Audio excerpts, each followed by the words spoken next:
next, Sarah Dennison. I'm Sarah Dennison. I worked for many years as a principal with co-architects.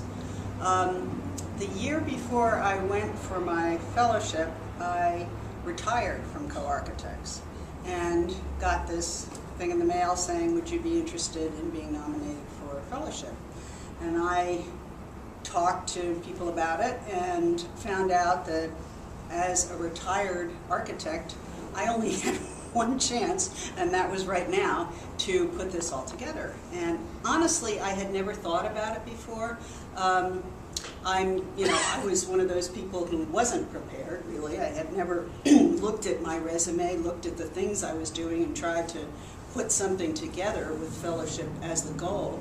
And so at this point, I didn't have anything else to do, and I made a very strong effort over 6 months to put together what ends up being my career story. And that gave it very special significance for me. I had a kind of strange story. I came with a biology degree, took art courses, and went to architecture school. And then from architecture school, I had also worked in labs, immunology labs. And so from architecture school, I met the project architect and the project manager from the Salk Institute, and they started a firm. I joined that firm, and I really joined the firm with the idea of doing science lab buildings. So that was where I came from. I ended up doing a lot of academic buildings on college campuses, and from that I was exposed to some of the pedagogy that the clients, the faculty members, were actually using to teach the students. And what I learned was that students don't learn as much when they're sitting in lecture halls listening to somebody talk as they do when they're hands-on in a laboratory or even taking a walk and looking at things. Their body's involved in what they do. And so I thought, well, this is something that I want to do with the buildings that I built. And that was kind of the thesis of my submittal. The process was a very complicated and arduous one. Everybody on this panel, including John, who isn't here, who was my sponsor, gave me a great deal of feedback and really were hard critics, and I thank them for that. I began looking at my resume. I started there, and there are a number of things that you have to do. They look for awards that your buildings might have garnered, or personal awards that you have garnered. They look for publications, lectures. They look for juries that you've been on. They look at the projects you've done. And this is my focus was practice. It wasn't design, it was practice. So I was usually the head of a design team. And so I pulled all this stuff out, and then it seemed that there were some things missing. I went back through the photographs, and don't ask me why, but I had always looked to take photographs of my buildings, which worked in the end as evidence of what my thesis was. So these were pictures of people using the buildings, having lots of things in the lab to touch and play with and do things with, and those photographs actually really helped my case, I think.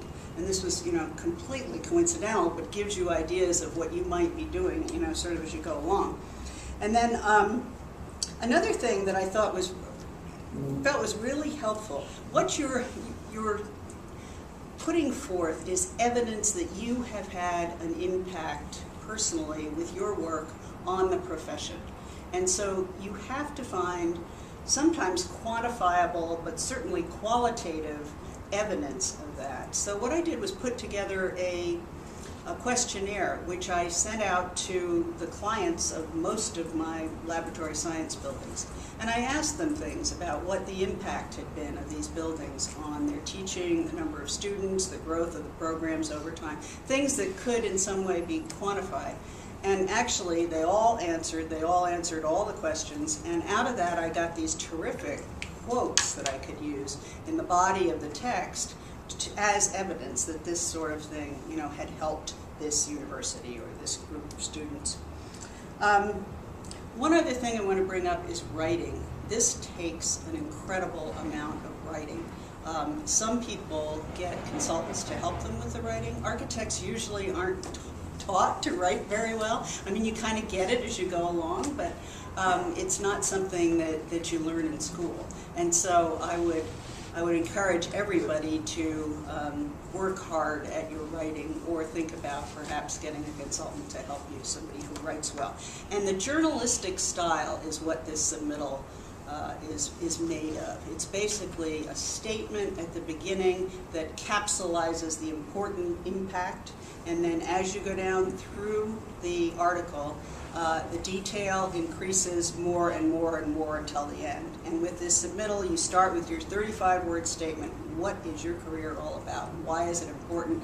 You end up with the photo exhibits, with the captions, and all of the detail of the work you've done. So think about that sort of going forward.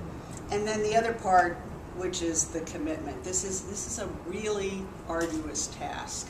And I think a lot of people may be turned off by that in the beginning. It's very hard, particularly late in your career when you're really busy all the time, to find the time to put into this. And you got to do it. I mean, I must have gone through hundreds of rewrites and iterations on all this stuff that I put together.